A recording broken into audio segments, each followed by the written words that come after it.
Welcome back to the deep dive. I mean, we spend a lot of time on this show, like dissecting the complexities of love and relationships. But sometimes Yeah. the universe throws us a curveball. Right. Like a story so wild, so unexpected, Yeah. that it makes you question everything. Oh, yeah. You thought you knew about trust, Uh-huh. betrayal, and the consequences of a really bad phone call. This is one of those. Oh, it is. For sure. So today we're taking a look at a Reddit post from Yes. r/TIFU. Today I effed up. Yeah. For those not familiar with the internet's confessional move, Exactly. this one is a doozy. Oh, it is. It's a tale of accidental honesty, Yeah. a cheating husband, Uh-huh. and a call center worker who unwittingly becomes a relationship wrecking ball. Buckle up, everybody. Buckle up. This is going to be a wild ride. So let's set the scene. Okay. Our story centers around Steve, a guy who, based on his actions, seems to have a pretty tenuous grasp on the concept of fidelity. Yeah. Steve's not winning any Husband of the Year awards Yo. anytime soon. This year. But let's start with the initial setup. Yeah. Yep. Because even in those mundane details, Right. you can start to see those cracks in Steve's carefully constructed facade. Exactly. So Steve calls into a call center, Okay.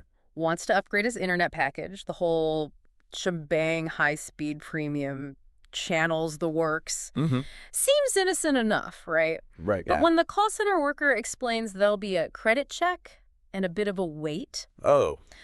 Steve gets all impatient and demands a callback. Ooh, impatient, huh? Impatient. Red flag number one. Red flag. You'd think if you were trying to keep a secret life under wraps, Right. you'd be all about playing it cool. Right, you would think. Right. Right, it's almost like he's subconsciously trying to rush through the interaction. Yeah. Minimize any potential scrutiny. Right. But here's where things get really interesting. Okay. Steve schedules the callback, Uh-huh. but gives a different number than his home phone. He says, and I quote, "If Emily answers, just ask her for me. She'll make sure I get the phone." Emily. Emily. Not my wife. Not my girlfriend. Not my partner. Nope. Just Emily. Just Emily. Okay, stop the presses right there. Alarm bells are ringing. Yeah. Why even mention Emily at all? Right. It's so unnecessarily complicated. If it were truly innocent, Right. you'd just say, my wife might answer, just ask for me. Yeah. But Steve's trying to compartmentalize. Yes, he is. Keep these parts of his life separate, Separate. which, as we all know, is rarely a good sign. Rarely a good sign. It's a classic case of compartmentalization, Yeah? which is often a hallmark of infidelity. Yeah. People create these mental silos to avoid confronting the cognitive dissonance of their actions. Yeah. It's like they're trying to convince themselves that these different parts of their lives don't intersect, Yeah. that they can't exist in isolation. Right. But as we're about to see, those compartments have a way of colliding Yeah. in the most spectacularly messy ways. Tell me about it. And in this case, the collision is brought about by a simple, innocent mistake. A mistake. The call center worker, bless their heart, Mm. accidentally calls Steve's wife at home, thinking she's Emily. And No. bam. The affair is exposed just like that. Just like that. And the wife's reaction, Yeah. I effing knew it. Wow. Which tells you this wasn't some out-of-the-blue revelation. Right. She had her suspicions maybe for a while. Uh-huh. And this confirmation, however awkward, Yeah. carries the weight of validated intuition and a whole lot of hurt. Oh, yeah. You can almost hear the years of suppressed doubt and suspicion bursting out in that one sentence. I can only imagine the emotional roller coaster Oh, yeah. she must have been. On the one hand, the relief of finally having her suspicions confirmed. But on the other hand, the pain of realizing your worst fears are true. Totally.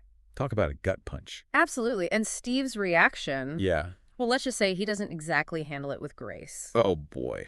He calls the call center back furious Oh, no. and unleashes a torrent of abuse on the poor worker who exposed his little secret. Oh, He blames them for ruining his life, oh, no. trying to deflect responsibility and play the victim. Oh, classic Steve. Classic Steve. It's like he skipped right past taking responsibility and went straight to throwing a tantrum. Went straight to the tantrum. But here's the thing. His behavior actually reveals a lot about his mindset. It does. He's exhibiting a textbook example of what psychologists call DARVO. Darvo. Deny, attack, reverse, victim, and offender. Wow. It's a manipulation tactic where the guilty party tries to flip the script and make themselves the victim. Oh, wow. They deny any wrongdoing, Right. attack the person who exposed them, and ultimately try to paint themselves as the one who's been wronged.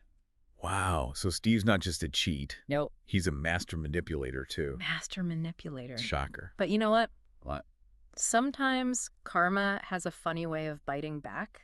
Uh. And in this case, it bites back in the form of a very disgruntled call center worker. Oh.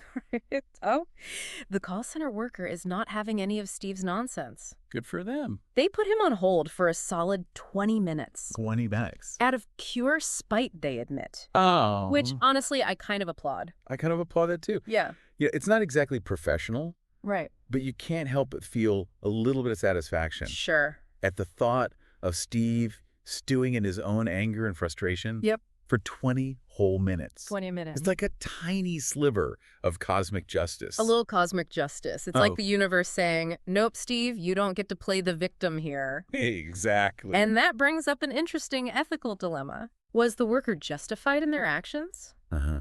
Did they cross a line? That's a tough one. It is a tough one. On the one hand, they're supposed to be professional and provide excellent customer service. Right. But on the other hand, Yes. Steve was being a complete jerk. Yeah, he was. And let's be honest, sometimes you just got to fight fire with fire. I mean, What do you think? yeah, where do you draw the line between professional conduct and righteous indignation? Right. Well, that's a question for another time. Okay. Because we're just getting started with Steve's saga. Uh-oh. Trust me, this deep dive is about to get even wilder. Oh, I have a feeling you're right, but we'll have to save that for part 2. All right. So, dear listener, stick around. Yeah, stick around. You won't want to miss the next chapter in this tale of accidental honesty, karmic retribution, and the unexpected consequences of trying to live a double life. All right, so we left off with Steve, our master of deception, stewing on hold after being busted by the call center worker. And, you know, it's in these moments of heightened emotion that people's true colors really tend to shine through. Oh, absolutely. It's like the pressure reveals the cracks in the facade, right? Mm-hmm. And trust me, Steve's facade is about to crumble faster than a stale cookie.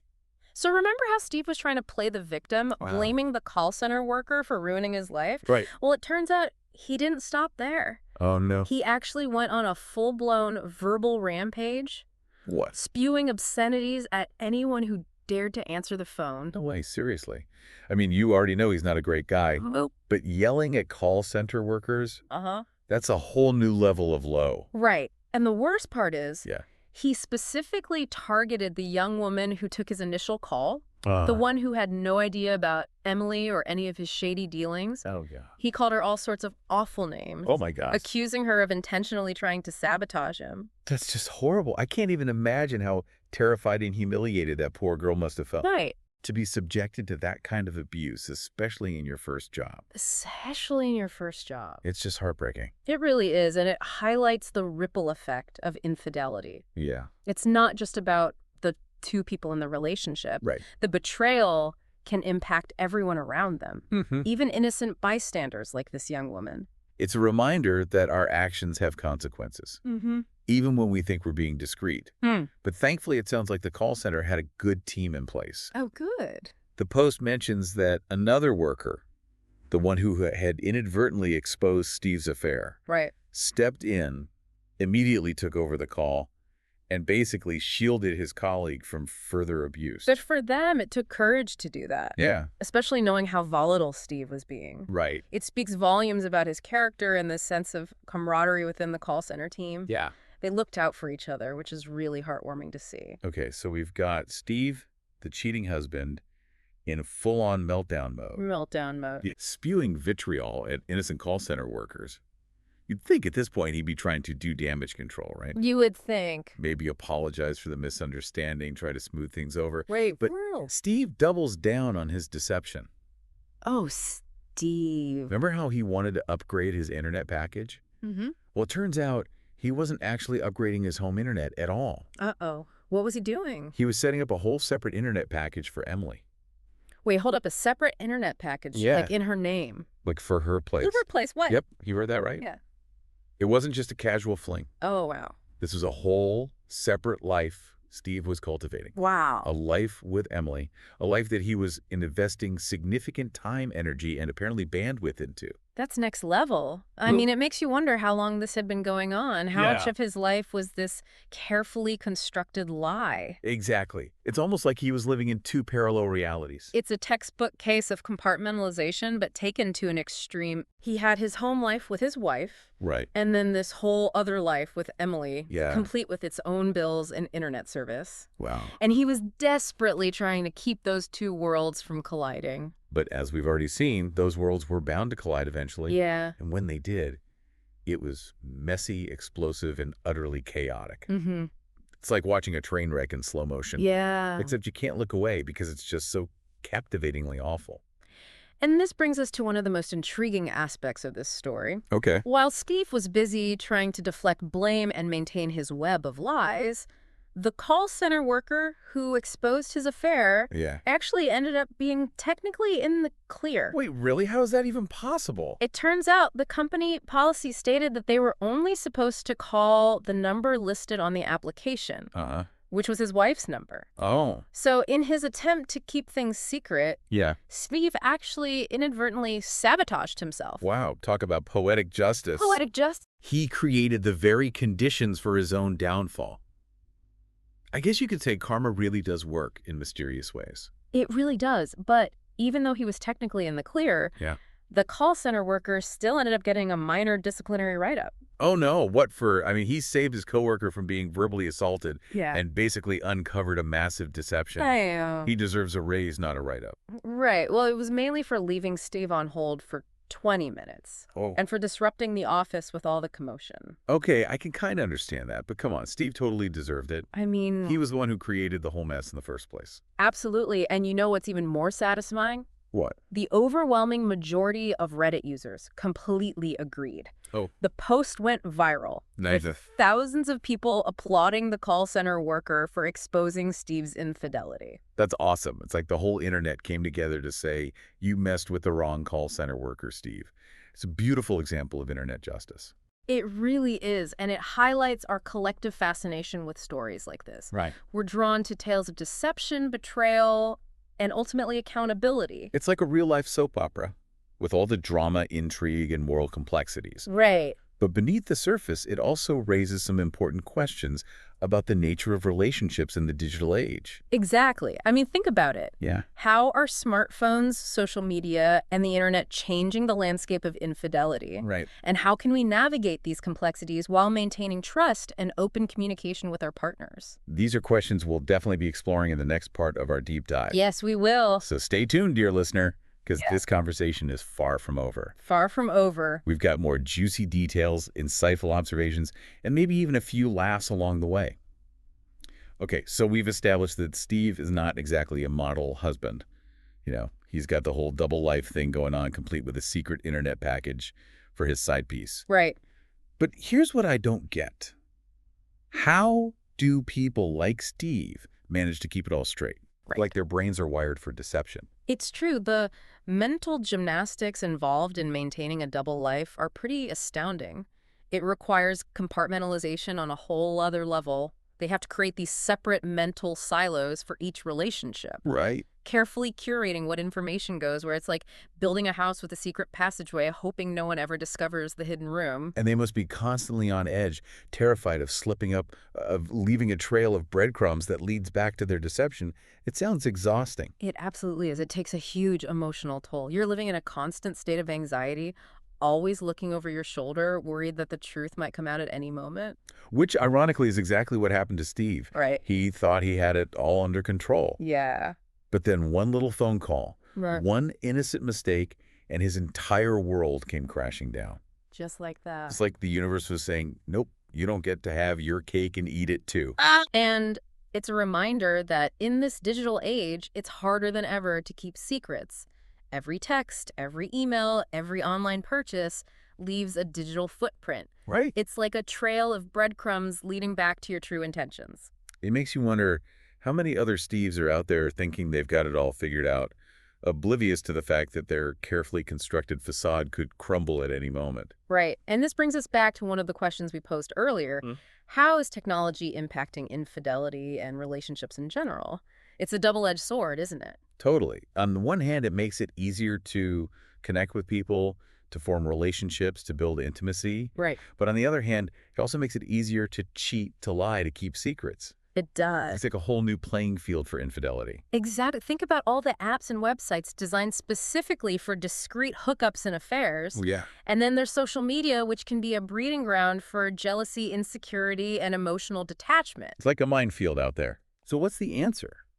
How do we navigate these complexities and build healthy, trusting relationships in a world that's increasingly driven by technology?